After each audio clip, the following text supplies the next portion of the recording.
Assalamualaikum warahmatullahi wabarakatuh. Selamat pagi teman-teman semua. Selamat pagi Bu Ovi.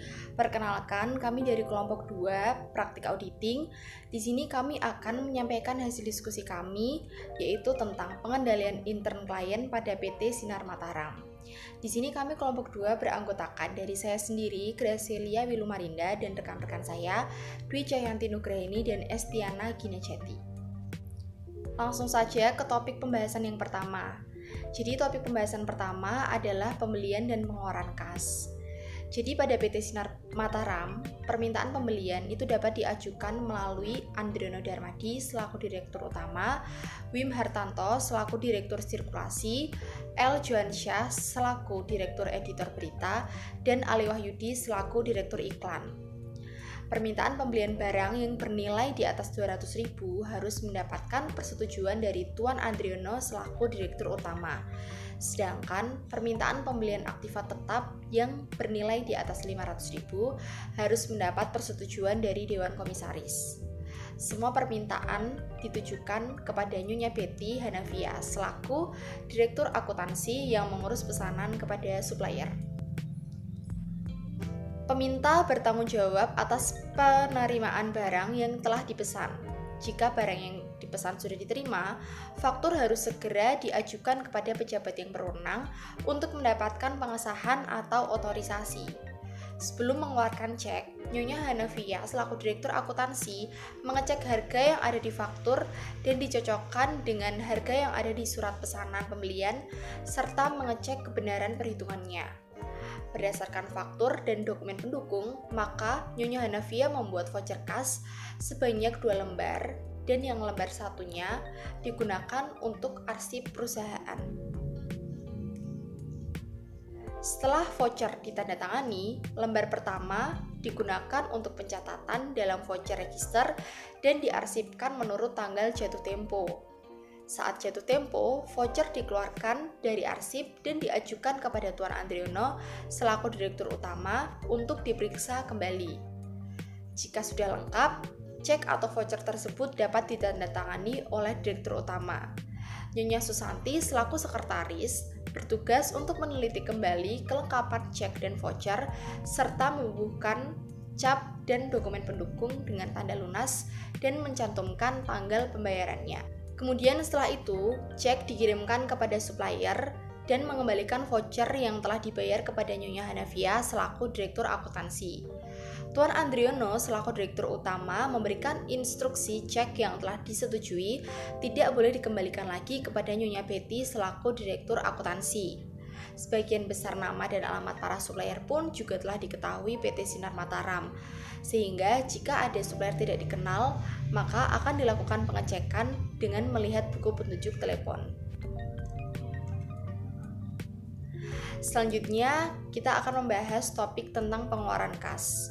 Pengeluaran kas di sini biasanya digunakan untuk membayarkan gaji karyawan. Gaji karyawan dibayarkan tiap setengah bulan, terutama tiap tanggal 15 dan akhir bulan.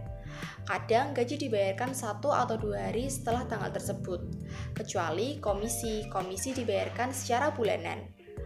Karyawan bagian percetakan dibayar berdasarkan jam kerja. Direktur iklan dan salesman lokal diberi komisi berdasarkan total penjualan iklan. Selain memperoleh gaji tetap, direktur iklan juga menerima komisi. Sedangkan para salesman hanya mendapatkan komisi. Karyawan lain dibayar secara bulanan atau gaji tetap. Semua upah, gaji, dan komisi ditetapkan oleh Tuan Andriono atau Direktur Utama pada awal tahun buku. Daftar tarif diserahkan kepada Dewan Komisaris untuk disahkan pada pertemuan tahunan setiap bulan Maret. Dengan pedoman tarif yang disahkan, Nyonya Betty selaku Direktur Akuntansi membuat daftar gaji. Untuk karyawan yang dibayar atas dasar jam kerja digunakan daftar waktu kerja setengah bulanan, dan untuk menghitung komisi iklan digunakan faktur. Daftar gaji berisi data jumlah gaji kotor, potongan, dan gaji bersih yang diterima setiap karyawan. Voucher cek dibuat untuk setiap karyawan yang tercantum dalam daftar gaji. Untuk pengeluaran bersifat umum, cek ditandatangani oleh Nyonya Hanafia selaku Direktur Akuntansi. Voucher dan daftar gaji diajukan kepada Tuan Andriono selaku Direktur Utama untuk diperiksa dan ditandatangani. Pemeriksaan gaji memperhatikan pembayaran yang tidak biasa terjadi, seperti lembur untuk karyawan bagian percetakan. Bila cek sudah ditandatangani, Nyonya Susanti selaku sekretaris memisahkan cek dari voucher dan daftar gaji serta membubuhkan cap lunas pada setiap voucher dan daftar gaji serta mencantumkan tanggal pembayaran. Tembusan voucher dan daftar gaji dikembalikan kepada Nyonya Hanafia selaku Direktur Akuntansi dan cek dibayarkan kepada karyawan oleh Nyonya Susanti selaku sekretaris. Topik pembahasan selanjutnya adalah penghasilan dan penerimaan kas. Jadi pada PT Sinar Mataram ini penghasilan utamanya berasal dari dua sumber. Yang pertama berasal dari penjualan surat kabar dan yang kedua berasalkan dari penjualan iklan. Selain itu, PT Sinar Mataram juga memiliki penghasilan dari pendapatan lain-lain. Pendapatan lain-lain itu dapat berupa pendapatan investasi, pendapatan penjualan aktiva tetap, dan penjualan sisa bahan. Presentasi selanjutnya akan dilanjutkan oleh rekan saya, Dwi Cayanti Nugraheni. Terima kasih. Di sini saya akan melanjutkan penjelasan dari Gracilia mengenai prosedur-prosedur pengendalian intern untuk penghasilan dan penerimaan kas yang bisa dilihat di buku 2 halaman AP9. Untuk penghasilan surat kabar dari penjualan kepada langganan dan eceran, harga langganan sebesar Rp3.000 untuk perseorangan dan Rp2.500 melalui agen. Tarif naik sebesar Rp250 bila dibanding tarif tahun lalu. Wim Haratanto sebagai Direktur Sirkulasi menyiapkan daftar produksi jumlah eksemplar yang akan diterbitkan dari laporan jumlah eksemplar surat kabar yang sesungguhnya diterbitkan dan yang tidak terjual. Untuk laporan ini disampaikan kepada Nyonya Hanafia selaku Direktur Akuntansi dan ditandatangani oleh Wim Hartanto selaku Direktur Sirkulasi dan N. Holkman Sasongko selaku bagian percetakan. Surat kabar yang dipak diserahkan kepada para pengantar koran dan kios-kios oleh Wim Hartanto. Uang langganan dipungut di muka oleh pengantar koran antara tanggal 1 sampai 10 setiap bulan. Tagihan diserahkan kepada Wim Hartanto atau bagian percetakan antara tanggal 10 sampai 15. Hasil penjualan eceran melalui kios-kios diterima langsung oleh Wim Hartanto setiap hari dan dipertanggungjawabkan kepada Nyonya Susanti atau bagian sekretaris. Nyonya Susanti membuat bukti penerimaan dan menyetorkan uang ke bank, serta mengirimkan tembusan bukti penerimaannya kepada Nyonya Hanafia atau Direktur Akuntansi. Nyonya Hanafia mencatat penerimaan dengan mendebet rekening kas dan mengkredit rekening penjualan surat kabar. Tiap bulan diperiksa jumlah penjualan surat kabar dengan membandingkan hasil perkalian antara rata-rata sirkulasi dengan tarif langganan per bulan yaitu sebesar Rp2.500. Rata-rata sirkulasi berdasarkan laporan produk harian yang menunjukkan jumlah bersih surat kabar yang diterbitkan. Ikhtisar perbandingan ini kemudian diserahkan kepada Tuan Andriono selaku Direktur Utama. Bila terjadi perbedaan, penyebabnya akan dijelaskan kepada Tuan Andriono. Lalu, penghasilan iklan dari iklan umum, bioskop, dan iklan mini. Penjualan iklan diawasi oleh Ali Wahyudi selaku Direktur Iklan. Dia menerima gaji sebesar Rp19 juta per tahun, ditambah komisi sebesar 1% dan jumlah penghasilan iklan. Bobby L dan Willy G merupakan salesman tetap yang menerima komisi penjualan iklan umum dan iklan mini sebesar 5,25%. Komisi iklan mini dibagi sama di antara mereka. Penjualan iklan bioskop ditangani oleh Biro Iklan Nusantara. Biro melakukan penagihan kepada para pemasang iklan dan memperoleh komisi sebesar 15% dari jumlah yang bisa ditagih. Untuk penjualan iklan umum dan bioskop dilakukan melalui telepon atau langsung diterima di perusahaan. Jika salesman berada di kantor, pesanan iklan mini diterima oleh salah seorang di antara mereka. Tetapi jika mereka sedang bertugas keluar, iklan mini dilayani oleh Ali Wahyudi. Iklan yang diterima per telepon, penagihannya dilakukan oleh para salesman. Setiap hari, Ali Wahyudi membuat rekapitulasi penerimaan dari iklan mini untuk dilaporkan kepada Nyonya Susanti. Setelah itu, Nyonya Susanti menyampaikan salinan rekapitulasi atas semua penerimaan yang dilakukan oleh Bobby dan para salesman-nya. Tembusan rekapitulasi ini disampaikan kepada Nyonya Betty Hanafia.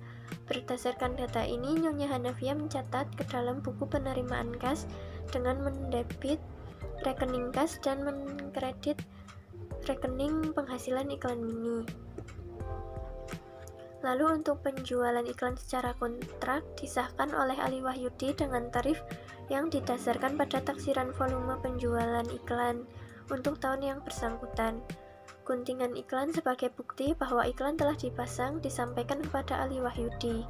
Pada salah satu guntingan tersebut diberi catatan tentang jumlah kolom iklan dan tarif kontraknya. Guntingan-guntingan iklan sebanyak 3 lembar diarsipkan dalam map. Salah satu di antaranya diarsipkan menurut nama pelangganan. Lalu setelah itu Nyonya Hanafia menggunakan data dari arsip-arsip ini untuk membuat tagihan bulanan. Faktur asli dan salah satu guntingan iklan dikirim kepada langganan. Tembusan faktur dan guntingan iklan tersebut digunakan sebagai daftar penjualan. Penghasilan iklan umum dan iklan di bioskop dicatat dalam rekening yang berbeda. Kopi faktur beserta guntingan iklan disimpan ke dalam arsip guntingan iklan. Arsip ini diselenggarakan untuk tiap-tiap langganan yang selalu diperbarui tiap tahun. Untuk penerimaan pemasangan iklan biasanya diterima melalui pos, kecuali untuk sejumlah kecil penerimaan yang diterima langsung di loket Nyonya Susanti atau yang ditagih langsung oleh salesman di tempat para langganan. Nyonya Susanti juga bertindak sebagai kepala bagian kredit. Dia berkewajiban untuk memberikan persetujuan atas permohonan kredit dari para pemasangan iklan baru. Langganan-langganan yang pembayarannya tidak lancar dilaporkan kepada Nyonya Hanafia. Kemudian Nyonya Susanti menghubungi langganan-langganan tersebut melalui surat ataupun telepon. Setiap tahunnya, Hanafia menyusun daftar piutang yang tidak dapat ditagih setelah berkomunikasi dengan Nyonya Susanti.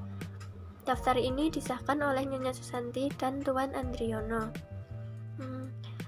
Yang tadi itu merupakan prosedur untuk pengendalian intern bagian penghasilan dan penerimaan kas. Selanjutnya, materi tentang flowchart akan dijelaskan oleh Estiana Kinajati. Selanjutnya, di sini saya akan meneruskan penjelasan mengenai flowchart pengawasan intern. Pada buku sendiri, di halaman AP12, AP13, dan AP14 mempunyai 3 flowchart pengawasan intern, yaitu flowchart pengawasan intern iklan mini dan penerimaan kas, flowchart pengawasan intern iklan bioskop, umum dan penerimaan kas, serta flowchart pengawasan intern penjualan surat kabar dan penerimaan kas. Di sini kami mengamati atau menganalisa apakah ada alur-alur atau simbol dari flowchart pengawasan intern ini yang memiliki kekurangan atau kelemahan. Berikut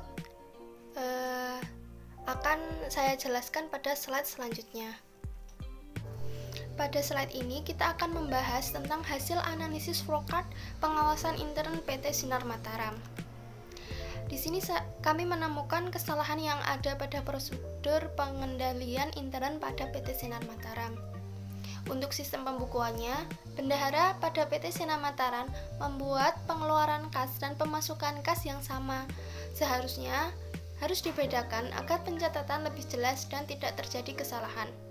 Tugas bagian akuntansi hanya bertugas mencatat atau bekerja dalam pendokumentasian yang seharusnya dibantu oleh bagian keuangan. Selain itu, bagian keuangan sangat diperlukan oleh bagian tata usaha yang tidak hanya mengurus bagian keuangannya saja. Kemudian kesalahan selanjutnya yaitu terletak pada Nyonya Susanti yang sudah memiliki posisi sebagai kasir atau keuangan. tetapi dia melakukan tugas-tugas rangkap selain bagian kasir, bagian sekretaris, dan resepsionis. Untuk suatu perusahaan dengan sistem pengendalian intern yang baik harus memiliki struktur organisasi yang baik tanpa adanya bagian yang memiliki tugas rangkap. Selanjutnya, kesalahan terletak pada flokat penjualan surat kabar dan penerimaan kas, yaitu terletak pada Win Hartanto yang bekerja sebagai penyusun skedul produksi, mendistribusikan kepada agen-agen, menerima retur surat kabar yang tidak laku. Kemudian Win Hartanto juga masih mengumpulkan penerimaan uang dari reseller atau agen. Menurut kelompok kami, hal tersebut merupakan penagihan kas masuk yang seharusnya memiliki divisi sendiri seperti divisi penagihan. Sebab pekerjaan Win Hartanto sudah terlalu banyak dan tidak perlu mengumpulkan uang kas dari agen-agen tersebut, karena sudah semestinya menjadi tugas dari divisi penagihan. Jadi seharusnya flowcard tersebut ditambahkan dengan divisi penagihan, kemudian agen-agen menyetor uang kepadanya dan divisi penagihan menyetorkan kepada Nyonya Susanti. Kemudian terdapat kesalahan pada semua flowcard tersebut, yaitu terletak pada simbol segitiganya. Simbol segitiga memiliki arti yaitu menunjukkan adanya arsip permanen, dan simbol segitiga terbalik adalah arti dari arsip sementara. Biasanya pada simbol segitiga ini terdapat huruf atau angka yang ditulis di bagian dalam segitiga secara berurutan. Namun pada flowcard tersebut hanya menggambarkan simbol arsip tanpa memberi keterangan apapun. Jadi jika kita membaca flowcardnya, tidak bisa mengetahui urutan dari arsip tersebut. Sekian presentasi dari kelompok kami. Apabila ada kesalahan dan tutur kata yang kurang tepat, mohon dimaafkan. Wassalamualaikum warahmatullahi wabarakatuh.